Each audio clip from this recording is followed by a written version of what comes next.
हिंदी गद्य का जन्मदाता किसको माना जाता है? आपको दो क्वेश्चन यहां पर याद रखने हैं। देखिएगा, हिंदी साहित्य में गद्य का जन्मदाता किसे कहा जाए तो भी आंसर आपका भारतेंदु हरिश्चंद्र होगा। और दूसरी तरीके से एक और क्वेश्चन पूछा जाए कि आधुनिक हिंदी का जन्मदाता किसे कहा जाता है? भारतेंदु हरिश्चंद्र को। याद रखेंगे, गद्य का जन्मदाता और आधुनिक हिंदी का जनक, दोनों का आंसर होगा भारतेंदु हरिश्चंद्र।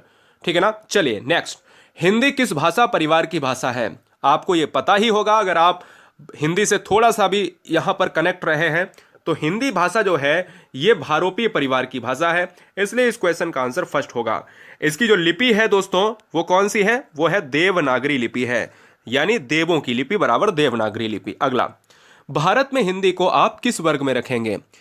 दोस्तों आपको मैं बता देता शुल्क में, भारत में हिंदी को आप किस वर्ग में रखेंगे तो आंसर होगा फर्स्ट, राजभाषा।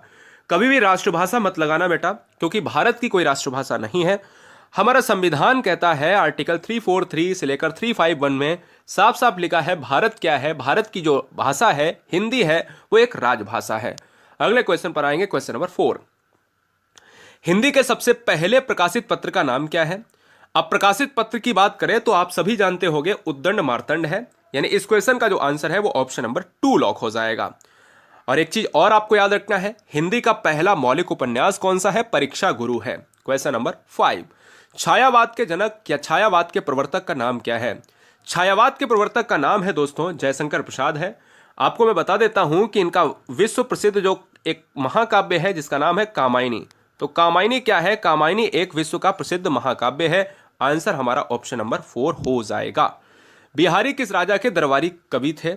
अब देखिए दोस्तों, बिहारी एक कवि थे। बिहारी कहीं ना कहीं सतसई से यहां पर अमर हो गए। अगर मैं कहता हूं दोस्तों बिहारी किस राजा के दरबारी कवि थे तो राजा जयसिंह। राजा जयसिंह कहां के थे? राजस्थान के थे। राजस्थान में कहां पर? राजस्थान की बात करें तो राजस्थान में दोस्तों जयपुर। राजस्थान में जयपुर से आते थे राजा जयसिंह। अगला, दिनकर किस रस के कवि थे? यह क्वेश्चन एग्जाम में इतना ट्रेंड होता है कि बच्चा परेशान। मैं आपको बताता हूं दोस्तों दिनकर किस रस के कवि माने जाते हैं। तो दिनकर माने जाते हैं दोस्तों वीर रस के कवि माने जाते हैं। रामधारी सिंह दिनकर को कहा जाता है द्वितीय हिंदी का राष्ट्र कवि। रामधारी सिंह दिनकर की बात करें तो रश्मिरथी इनकी रचना है। रश्मिरथी के साथ साथ बहुत सारी रचनाओं को इन्होंने लिखा है। फिलहाल आंसर बी लॉक होगा, 2 लॉक होगा। क्वेश्चन नंबर 8, सूर्यकांत त्रिपाठी निराला किस युगा के कवि माने जाते हैं? युगा का मतलब है युग, यानी किस युग के कवि हैं? आपको यहां पर 2 क्वेश्चन जानने होंगे कि सूर्यकांत त्रिपाठी निराला को कहा जाता है पहला क्रांतिकारी कवि कहा जाता है। क्या कहा जाता है? क्रांतिकारी कवि कहा जाता है। और सूर्यकांत त्रिपाठी निराला को क्रांतिकारी कवि के साथ छायावाद का जनक कहा जाएगा? नहीं, छायावाद का जनक नहीं कहा जाएगा, लेकिन छायावाद के युग से आते हैं। छायावाद के जनक हैं जयशंकर प्रसाद, लेकिन है क्या, किससे संबंधित है? छायावादी है। क्वेश्चन नंबर 9 नंबर कह रहा है यामा के रचयिता कौन है? बेटा यामा की बात करेंगे तो यामा के रचनाकार यहां पर अगर देखा जाए तो महादेवी वर्मा है। महादेवी वर्मा को कहा जाता है आधुनिक हिंदी का जनक। क्या कहा जाता है? आधुनिक हिंदी का जनक कहा जाता है। वो क्या नाम? आधुनिक हिंदी की मीरा, आधुनिक हिंदी की मीरा कहा जाता है। और आधुनिक हिंदी का जनक किसे कहा जाता है? वो कहा जाता है भारतेंदु हरिश्चंद्र को। क्लियर है? भारतेंदु हरिश्चंद्र को। तो ये आधुनिक हिंदी के जनक कौन है? भारतेंदु हरिश्चंद्र। आधुनिक हिंदी की मीरा कौन है? महादेवी वर्मा है। और महादेवी वर्मा गिल्लू यामा जैसी रचनाओं को लिखा है। भारत में सर्वाधिक बोली जाने वाली भाषा कौन सी है? भारत में सर्वाधिक बोली जाने वाली भाषा है हिंदी है वर्तमान परिदृश्य से। वैसे तमिल भी मानी जाती थी, लेकिन इस समय की बात करें तो हिंदी है। क्वेश्चन नंबर 11, बहुत बढ़िया, क्या बात है। आप सभी कैसे हो कमेंट बॉक्स में जरूर बताइएगा। गुरुजी वर्ल्ड एग्जाम स्टडी पर आने वाला कोई बच्चा है वो नीचे अपना डिस्ट्रिक्ट कमेंट जरूर करे। नया परिवार, हम भी जाने आप किस सुंदर जिले से आते हैं या आती हैं। वीर गाथा काल के सबसे पहले सर्वश्रेष्ठ कवि माने जाते हैं, बेहतरीन कवि माने जाते हैं। इस क्वेश्चन का जो आंसर है वो जाएगा किसके साथ बताइए? वो जाएगा चंद्रवरदाई के साथ, ऑप्शन नंबर ए के साथ। चंद्रवरदाई का संबंध है पृथ्वीराज रासो से। क्लियर है? चलेंगे अगले क्वेश्चन की तरफ। 12 नंबर, हिंदी भाषा का जन्म हुआ है। अगर ये क्वेश्चन हिंदी पढ़ रहे हो भैया साहित्य, तो हिंदी भाषा का जन्म तो पता होना चाहिए। हिंदी भाषा का जो जन्म हुआ है ये हुआ है अपभ्रंश से हुआ है, इसलिए इस क्वेश्चन नंबर 12 का जो आंसर है वो ऑप्शन नंबर ए लॉक होगा। अगला, कबीरदास की भाषा थी दोस्तों। अगर कबीरदास की बात करें तो साखी शब्द रामायणी इन्होंने लिखा है, क्या लिखा है, साखी सबद रमैनी भी लिखा है, साखी सबद रमैनी लिखा है, आपने 10th में पढ़ा होगा। और सदुक्कड़ी इनकी भाषा है, पंचमेल खिचड़ी है। अगले क्वेश्चन पर आएंगे, प्रथम सूफी प्रेमाख्यानक काव्य के रचयिता कौन है, यानी प्रथम सूफी संत किसे माना जाता है। प्रथम सूफी संत जो है वो कौन है, नूर मोहम्मद, मलिक मोहम्मद जायसी, मुल्ला दाऊद, कुतुबुन। यहां पर अगर मैं बात करता हूं मुल्ला दाऊद, इस क्वेश्चन का आंसर होगा।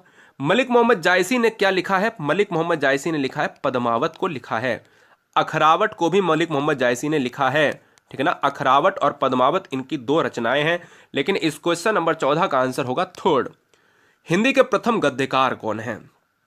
अब देखिए, गद्यकार आ जाए तो वो अलग है, गद्य के जनक आ जाए तो वो अलग है। जनक के रूप में हरिश्चंद्र, प्रथम गद्यकार के रूप में लल्लू लाल, और लल्लू लाल ने प्रेम सागर को लिखा है।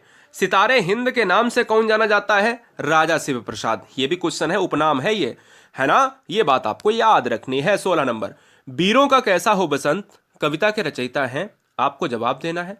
वीरों का कैसा हो बसंत दोस्तों, तो ये आंसर होगा सुभद्रा कुमारी चौहान। सुभद्रा कुमारी चौहान ने वीर रस पर बहुत कविताएं लिखी। जैसे अगर एक क्वेश्चन पूछा जाए कि झांसी की रानी किसने लिखा है, झांसी की रानी को किसने लिखा है, तो झांसी की रानी को लिखा है सुभद्रा कुमारी चौहान ने। यहीं पर अगर मैं बात करता हूं सूरज का सातवां घोड़ा, सूरज का सातवां घोड़ा, यह किसने लिखा है, यह धर्मवीर भारती ने लिखा है। निर्गुण भक्ति काव्य का प्रमुख कवि कौन है, निर्गुण भक्ति काव्य का प्रमुख कवि कौन है दोस्तों, ये क्वेश्चन नंबर 17 नंबर आपके स्क्रीन पर है, तो वो होगा कबीरदास। कैसी है भाषा इनकी, सधुक्कड़ी भाषा, पंचमेल खिचड़ी। अगला, द्विवेदी युग का नाम किसके नाम पर रखा गया है, बहुत सुंदर प्रश्न है। द्विवेदी युग का नाम दोस्तों महावीर प्रसाद द्विवेदी के, सारे द्विवेदी हैं और सभी द्विवेदी में से महावीर प्रसाद द्विवेदी, हम भी द्विवेदी, बहुत बढ़िया, महावीर प्रसाद द्विवेदी। खैर, हमारा बच्चों से वो प्रेम है जो घर का प्रेम है। फिलहाल इस क्वेश्चन का आंसर होगा फर्स्ट, महावीर प्रसाद द्विवेदी की बात करें तो कभी भी गलती से हजारी प्रसाद द्विवेदी मत मार देना, क्योंकि मैं आपको बताता हूं, मेरा ऐसा मानना है कि आपने महावीर प्रसाद द्विवेदी से ज्यादा हजारी प्रसाद द्विवेदी का नाम सुना होगा। तो बच्चों को ये लगता है कि अरे ये नाम मैंने ज्यादा सुना है तो मैं ऑप्शन नंबर बी ही मार देता हूं, ऐसा नहीं करना। प्रगतिवाद उपयोगितावाद का दूसरा नाम है, प्रगतिवाद उपयोगितावाद का दूसरा नाम है, यह कथन किसका है। 19 नंबर का जो आंसर है वो है नंद दुलारे Vajpayee, option number third. Premchandra के बहुत इंटरेस्टिंग क्वेश्चन कि प्रेमचंद्र के अधूरे उपन्यास का नाम क्या है। पहला है गबन, ये किसका है, प्रेमचंद्र का ही है। दूसरा है रंगभूमि, प्रेमचंद्र का है। तीसरा है मंगलसूत्र, प्रेमचंद्र का है। सेवा सदन, इस क्वेश्चन का जो राइट आंसर है दोस्तों वो किसके साथ जाएगा, वो जाएगा मंगलसूत्र के साथ, ऑप्शन नंबर थर्ड हो जाएगा। अगला, रामधारी सिंह दिनकर को भारतीय ज्ञानपीठ पुरस्कार प्राप्त हुआ था। रामधारी सिंह दिनकर की बात करें तो ज्ञानपीठ पुरस्कार कहां पर दिया जाता है, साहित्य के क्षेत्र में दिया जाता है। ज्ञानपीठ पुरस्कार की बात करें तो हिंदी से लेकर अनेक भाषाओं में। ज्ञानपीठ की पुरस्कार की बात करें तो इस क्वेश्चन का आंसर उर्वशी होगा। 4 नंबर की तरफ बढ़ेंगे, बहुत बढ़िया। 22 कह रहा है हिंदी साहित्य के इतिहास के सर्वप्रथम लेखक का नाम क्या है। हिंदी साहित्य के इतिहास के सबसे पहले लेखक का नाम है गारसा दत्तासी। गारसा दत्तासी यानी 22 नंबर का हो जाएगा 4 number. Very very most important, इसको हम ब्रैकेट में बंद करेंगे, इंपॉर्टेंट क्वेश्चन। चैनल को सब्सक्राइब करने के लिए आप सभी का दिल से धन्यवाद। तोड़ती पत्थर की बात करें तो यह है आपका सूर्यकांत त्रिपाठी निराला। सूर्यकांत त्रिपाठी निराला वही निराला है जो कहीं ना कहीं छायावादी युग के जो है क्या है, कवि हैं। छायावादी युग के क्या हैं, कवि हैं, यह भी आपको याद रखना है। रामचरितमानस किसने लिखी है, रामचरितमानस को लिखा है तुलसीदास ने। रामचरितमानस को तुलसीदास ने लिखा है। रामचरितमानस की जो भाषा है वो है अवधी भाषा है। रामचरितमानस की बात करें तो ऑप्शन नंबर 4 होगा, यह भी बात आपको याद रखनी पड़ेगी। अगला, सूरदास के गुरु कौन थे, सूरदास के गुरु कौन थे, आपको लॉक करना है। बहुत सुंदर प्रश्न है, बताइए क्या बात है। हाँ, सूरदास के जो है गुरु कौन थे। अगर आप सूरदास के गुरु की बात करते हो तो मुझे यह लगता है गुरु का नाम बल्लभाचार्य और रामदास में आप परेशान होंगे, तो यहां पर बल्लभाचार्य है। इस क्वेश्चन का जो राइट आंसर है वो ऑप्शन नंबर क्या जाएगा, यहां पर डी चला जाएगा। एक और मैं आपसे क्वेश्चन यहां पर पूछता हूं, है ना, एक और क्वेश्चन मैं आपसे पूछता हूं कि तुलसीदास के गुरु कौन थे। तुलसीदास के गुरु का नाम था नरहरिदास, तुलसीदास के गुरु माने जाते हैं। इसमें काफी मतभेद हैं।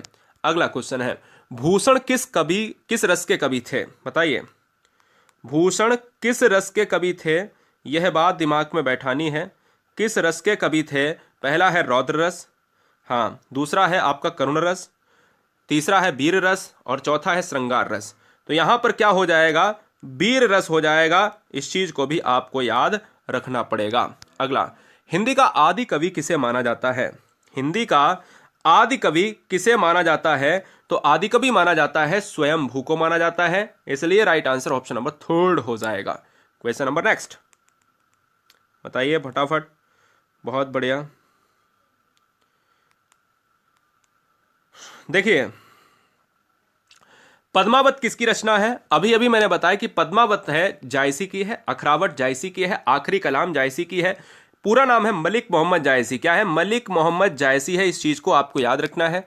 ईदगाह कहानी है, पहला क्वेश्चन तो यही, ईदगाह क्या है? कहानी है। इसके रचनाकार कौन है? इसके रचनाकार है प्रेमचंद्र हैं।